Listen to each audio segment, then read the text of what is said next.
Hey, I'm Eric Williams, and I'm directing God of War Ragnarok. Hi, Eric Williams. Hi, I'm Corey Barlog, and I have heard of God of War Ragnarok. What was your reaction to all the positivity that surrounds God of War Ragnarok? I mean, it was amazing.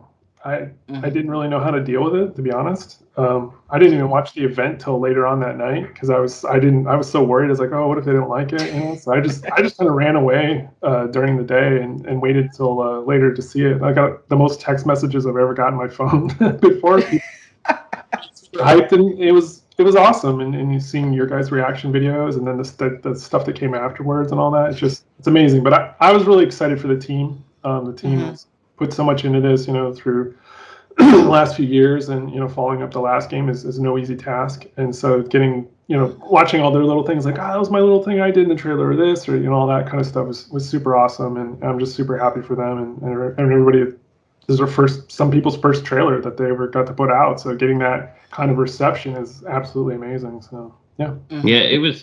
it was really great. I mean, we haven't seen each other in person for like a year and a half, like probably closer to 2 years at this point. So there's a bunch of people even on the team that I've never met, that probably have never met other people at the studio. So I was very much living vicariously through the internet and watching their responses, posting pictures and videos of their sort of enthusiasm, and then going down that rabbit hole of everybody talking about the trailer and being excited. So yeah, I was pretty much on my computer for the entire day, just nerding out. It was wonderful because it did make me feel a sense of connection that it's just really hard, I think, in this time to have that kind of connection. So it was amplified by the fact that that connection went out to the fans who are also super excited about this stuff. So great. Oh yes, super excited is an understatement. Like everybody is just really positive about this game. At least that's what I saw. But I first wanted to start with this question. As you guys know, I love Kratos as a character, even before God of War 2018. Uh, but before God of War 2018 came out, he was very vicious. He hurt a lot of people, but people always seem to root for Kratos. Why do you guys think people always see Kratos as this hero character? Everybody wants him to succeed. That's super interesting. You know what? I'll jump in one, and then you can take it away, Eric, because I probably don't have that much to offer on it. But I would say the interesting thing, the thing we found when we were playtesting the early games was that Kratos spoke to that part of so many different gamers that have just kind of had that stamped down frustration, right? That they had they got yelled at by their teacher, or they got pulled over, got in an argument with their parents, or their friend, or their boyfriend or girlfriend, and it wasn't that they wanted to go out and cut up a bunch of minotaurs in real life, but they just have that inherent fire that had some place it needed to go, and it was kind of a release. And Hmm. Kratos was that feeling embodied in somebody also going on this epic journey of self-realization. Um, and we definitely leaned hard into the concept of the anti-hero. That was Jaffe's Yeah. original vision, and this concept of Clash of the Titans meets Heavy Metal Magazine, and loved it. I think that we wouldn't be where we are now had we not begun in that place, right? We needed a Hmm. place to grow from. And that wasn't the intent when it started, but that's what's so interesting and fertile about the storytelling and the world that we have, is that we can show this progression and show that even in human beings, like every once in a while, we experience that sense of frustration and release and then growth. Right. And I think we are in that phase of growth. And we all know that you get to that phase of growth, you still fall back, you still get frustrated, you still get angry, but you figure out as you go through life, as the time passes, how to properly manage and deal with all that stuff. Hmm. Well, yeah, I think that's great. I never really actually thought about that, tapping into people's anger and then trying to show that in a video game. I think that's absolutely fantastic. Eric, what about you? Yeah. Coming up with a character all those years ago and like watching that kind of like growth. We also still seeded it with the kind of stuff like he knew he was kind of doing the wrong thing and he needed to do the right thing. In the first game when you get to the final boss fight with Ares and you get pulled into the dream, the whole setup is about saving your family from yourself. Like all the characters he fights are demons of himself, and he has to hug his family, give up his own life to try to save them, try to fix the wrongs. Like, you know, and I think that's really the important lesson, like through the character and how he's growing, is that it's something that we as, you know, people should do a lot more of, and we kind of fail. But it's like when you do make a mistake, it's what you do next that counts the most. You know, if you try to repair it or fix it, that's really the thing you need to do. But a lot of us we're too scared or embarrassed to admit that we were wrong or we did something. And he was in that mind state for a long time. And then, you know, as he starts to move into the Norse realms and with Faye and Atreus, he starts to see he does need to be better, right? And he teaches the kid these lessons because he doesn't want the kid to end up like him. You know what I mean? And so, like, and we also, at the end of the day, like, we like comeback stories as people. We like watching people fall and get back up again. Sometimes the things are a little too harsh to come back from, but him being a fictitious character, I think he gets a little bit of better goodwill towards that. But I think that's really deep down inside of us that we like that. But, you know, that's where I've always seen him. He's not been this one note thing. It's like we had seeds of it, but he was in a different place in his life, just like anyone is. You know, so when you're young, you do a lot of stupid things, and then you kind of regret them, and you try to repair that and be better as you go forward. And if you end up having kids, or you try to teach that to them to not make those mistakes, they still make them because they're kids. You know, so it's just these cycles that they go through. So, you know, he's just on a different part of his journey right now. Yeah. Yeah, I absolutely love that answer. I'm not gonna lie, you know, and him trying to teach Atreus to not be who he was. I think that's like the best part of Kratos as a character. But what has been your favorite games in the Greek era? Like, there's been a ton of them. I know you guys obviously worked on almost every single one of them. So which ones are your favorites? You want to go first? You first, man. I'm going to cheat off your test. So okay. For me personally, my favorite story is the Ghost of Sparta story. You know, it I think tells well written. Whoever wrote that one. I know. I don't know who wrote that one. That guy is really good at his job. But I like it. It's a very simple story, you know, because it tells a lot of things about Kratos' past, you know, like where he's from. Like you get to see that city. You get to see Sparta for the first time. You get to meet his mom. He's looking for his brother. And you start to get this sense, like you even see them as kids, like him teaching those lessons, like, you know, like his brother, like, get off your back, like Spartan's never on his back. So even then, you know that Kratos is capable of helping others, you know, so you get these little seeds of what he could be the way he is with Atreus, if he just opens himself up to it. And then his brother ends up, you know, taking his place. And then he has all that feeling when he finally finds him, and then they you know, reunite and they do the thing together. And it's very telling of, like, almost me and Corey's relationship. You know, there were times where we didn't get to work together on things, or we were mad at each other or whatever, and then but when you needed to, you come back together to form this good bond and you do something amazing. And so, like, for me, that one, it's always been very special. And, you know, I probably because I have a personal connection to it. I think God of War Ghost of Sparta is absolutely fantastic. It's really sad how when he got Deimos and Deimos just died as quickly as Kratos found him. You know, that scene is very heartbreaking in the community. Corey, what about you? What's your favorite game? Well, first, let me say, God of War Ghost of Sparta, the sort of story behind that, the genesis of where all of that came from, was discussions between Erik and I. And there's so much imagery inside of there, that just beautiful scene at the end with the gravedigger with Kratos and Deimos' body. That's all Erik, man. That was Erik, like, hey, what if we did this? We should try this. Like, he is one of the best sort of sounding boards in the ability to kind of like come up with these just concentrated moments that integrate both play and the emotional experience. It was just awesome and amazing. That was a really fun thing to work on. For the only one that I worked on where I was just writing it, and it's so freeing and so amazing to just have that responsibility and not feel like everything else is barreling down on you. I can't really pick 2018. It's weird if you pick your own thing. You know, and to be quite honest, I really feel like it's the first game. You know, the first game has that kind of like shadow that has been cast over me that I feel at all times. You know, it's sort of personified in the phrase that I think tons of different journalists asked me when we first started going out for God of War 2 promotional stuff, and they were all like, that whole reveal where Kratos is wearing the ashes of his dead wife and child. Wow, man, how you gonna top that? And I never had an answer to that because it's super hard to top. It's brilliant. It was an absolutely phenomenal realization, and the idea of telling it in flashback, all the kind of just huge swings that we took during that. You know, I feel like we had so many discussions throughout the development of that game where we were like, what if we tried this? And it was usually really crazy stuff, you know. The whole hugging the wife and child in that final battle with Ares was Erik saying, "What if we tried this? What if we did this? Could that make sense?" And then it was like, "What if yes, the clones and they're coming in? That's really interesting." And I feel like we were so motivated and so pushing ourselves to go as far as we possibly could, because for Erik and I, this was like the first game that we'd ever worked on. Yeah.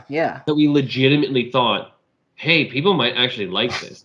Yeah. And that's like no dig to Backyard Wrestling 1 and 2 and Rock'em Sock'em Robots and X-Men: The Next Dimension and Mutant Academy and all that.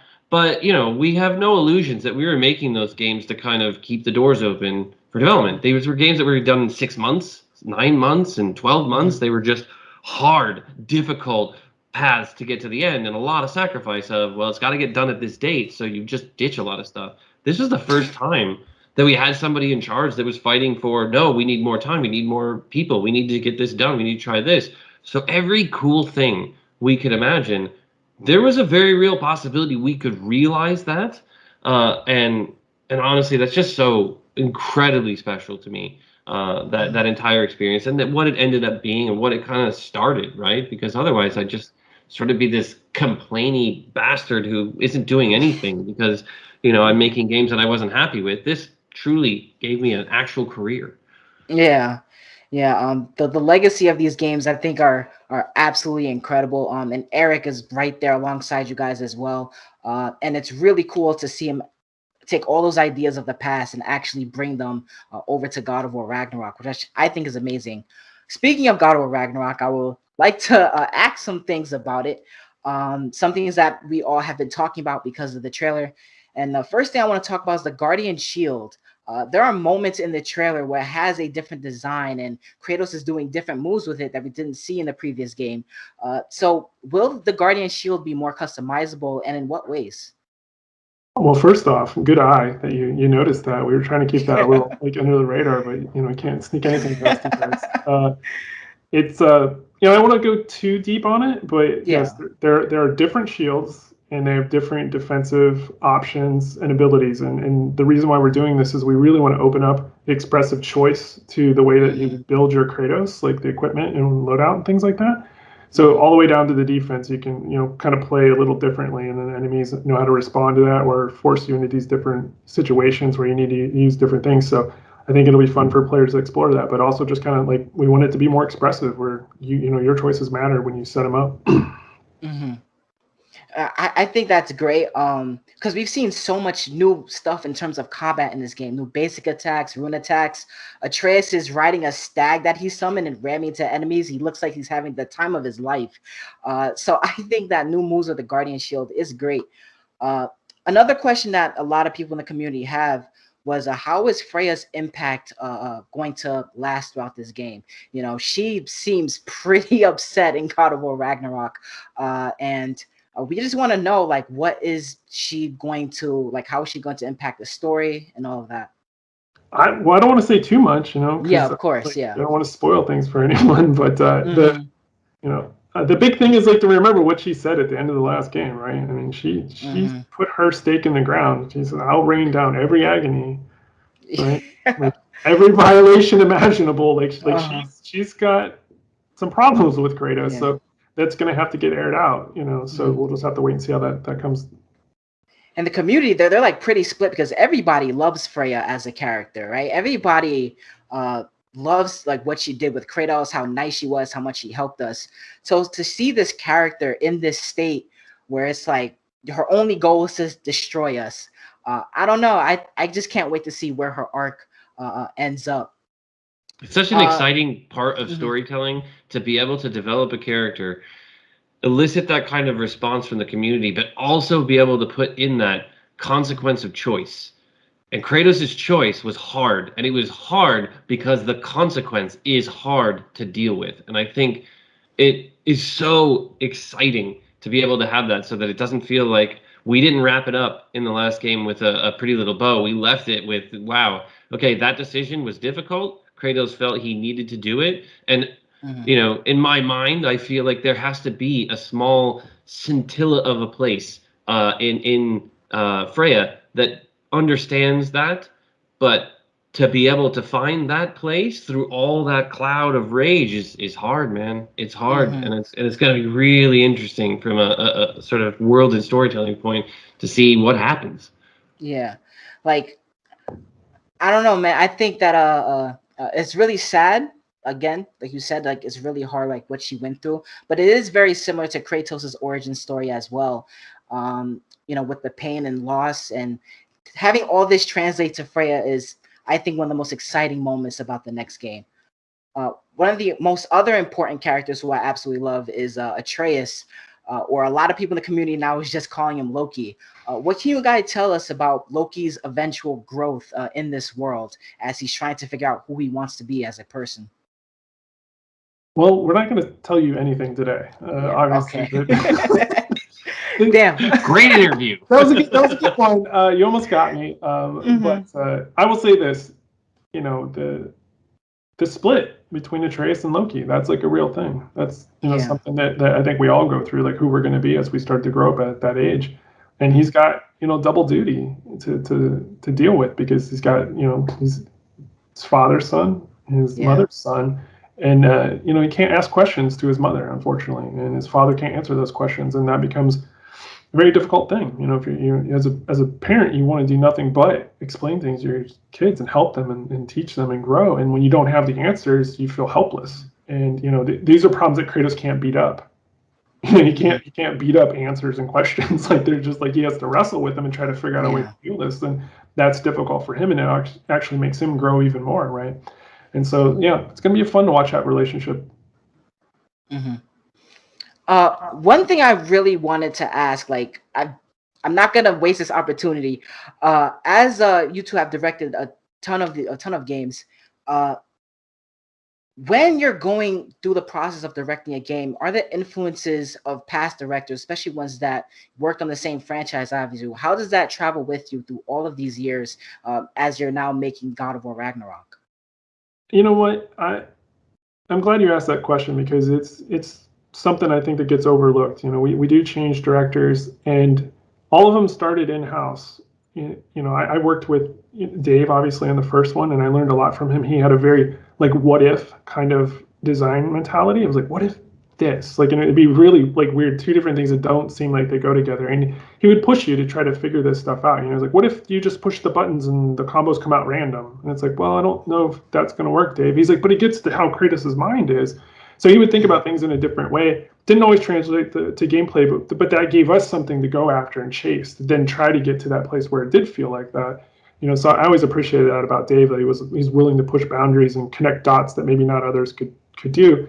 And obviously, I've worked with Kory, you know, as like an animator, an animated lead, and then a director. So you start to learn a lot of different things. I think, you know, one of the big things I learned from Kory was just like, all motion should have intention. There's no reason to move them around if you're not going to get anything out of it, you know. And that explains a lot of why Kratos moves the way he does, the way he stands, you know. Like in old games when he had that idol and he's just going like this, just in the idol, it looked like he was going to plow through everyone. You know, he's like that fast car that's sitting still, you know, kind of mentality. So you start to pick up on these things. And, you know, with Stig, I worked with him. He was an environment artist at first, and then the environment art lead, and then he became the director on 3.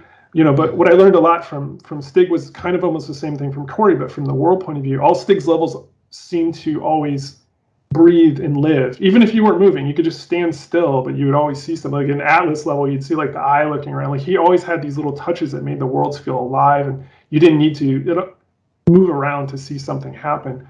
And Todd Pappy, you know, he was an awesome level designer. I worked with him, you know, hand in hand and putting so many of those levels together. And his whole thing was like a lot of attention to detail. He knew how to path players through, when to reward them. And, you know, he came up with a lot of the little tricks we used to do in the old games where you come out of a save point and then the camera would be looking a different way. And that would pull you to the next part of the level. You know, he just knew a way to drag you through it in a good way, where you didn't feel like that was what was happening, but he was like pulling the strings, you know. So when he was director on Ascension, I think he just got pulled a little too thin almost, because they had the multiplayer and then the game to make, and it was just like that was a crazy daunting task for Todd to take on, and he did it, and he smiled and he yelled dinner as loud as he could when we would stay late. That was his thing he used to do in the studio. It was awesome. And then when I worked with Rue and Dana at Ready at Dawn, they were both from art backgrounds, so I learned a ton about, you know, the way to compose things, color theory, all this stuff. And you just take a little bit of all this from all these amazing people that you work with, and you know, it's like it's a sum of its parts. Like, you know, you want to bring it all together, and then when you get your shot to do it, it's not just some wild idea. It's like all these little things. And you're like, okay, if I'm going to do this, how would they have done that? You know, and you have these little sounding boards that play off in your head. So, you know, I can't thank all the directors enough for like teaching me things and just letting me like, you know, ride shotgun with them for a long time to see how it's done. And then when you get your chance to kind of do right by it.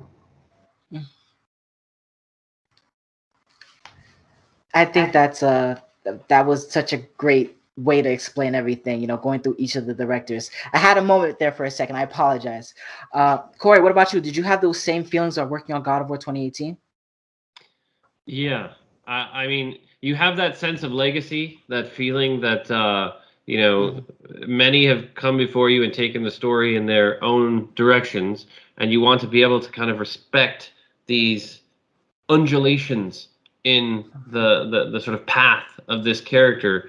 And with 2018, literally the first thing we were talking about was let's throw it all out, right? Let's get it down to the basic elements, and then let's figure out what can we do, right? And each of their personalities, you know, Dave's confrontational sort of exploration, the way that he kind of finds new things through this confrontation and this sort of like way of approaching the world, you know, was very interesting. I think that stuck with me the most. But, you know, by the time I got into 2018, I had worked with so many other directors that I was like, oh, wow, this is really interesting. This is really interesting. And just like Eric says, you realize that everybody you're working with is teaching you something, is giving you a piece of something, allowing you to have this other lens that you can kind of look through and go, oh, check it out. Okay. That's interesting.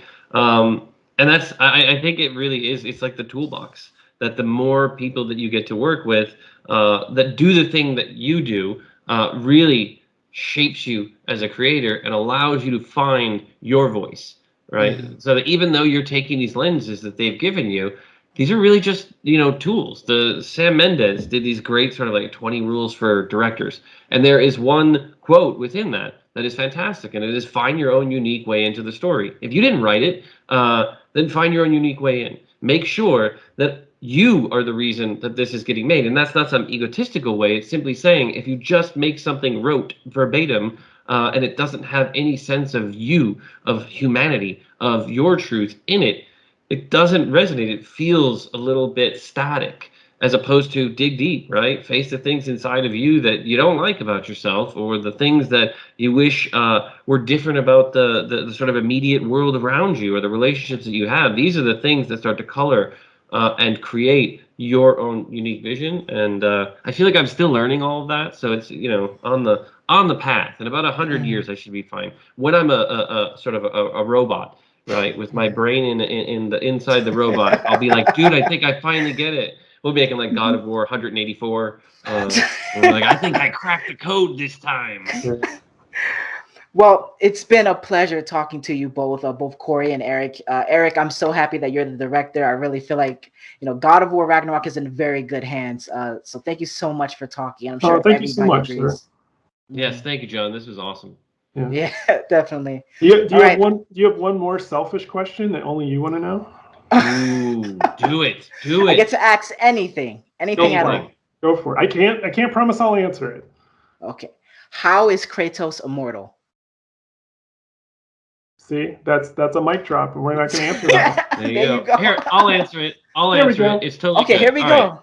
Right. How Kratos is immortal. I mean, this is a really good story, and I mean, the details of this are the things that are like, boom, like the emoji with the explosion. All right, so what it is Kratos is immortal simply.